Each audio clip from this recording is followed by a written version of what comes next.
క్రీస్తు యేసునకు కలిగిన ఈ మనస్సును మీరును కలిగి ఉండుడి. ఏంటంటండి? క్రీస్తు యేసునకు కలిగిన ఈ మనస్సు మీరును కలిగి ఉండుడి. ఏ మనస్సు? క్రీస్తు మనస్సు. చెప్పండి. క్షమించే మనస్సు, ఫర్గివ్నెస్.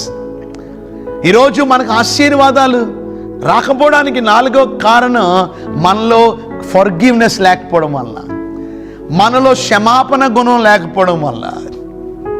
కొంతమంది అంటారు, I will forgive but I will not forget. కొంతమంది నేను క్షమిస్తాను కానండి, వాళ్ళు చేసింది మాత్రం నేను ఎప్పుడు మర్చిపోను, జీవితకాలం అంతా నేను గుర్తుపెట్టుకుంటాను.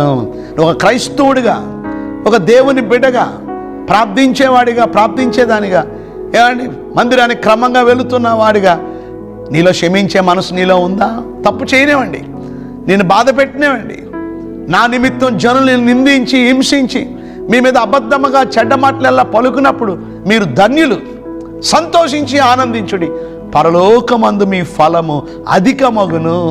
తప్పక ఏమండి, పగ తీర్చుట దేవుడి పని, మన పని క్షమించే పని. మనం క్షమించగలుగుతున్నామా? మనం ఈరోజు చాలామంది చర్చికి వెళ్తున్నారు, ప్రార్థనలు చేస్తున్నారు, అన్నీ బాగానే ఉన్నాయి, కానీ క్షమాపణ లేదు.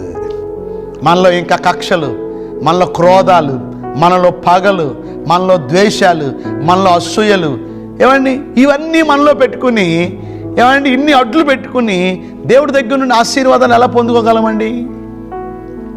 ఈరోజు క్రీస్తు యేసున కలిగిన ఈ మనసు మనం కలిగి ఉండాలి. అనగా అర్థం, మనలో క్షమించే మనసు ఉండాలి.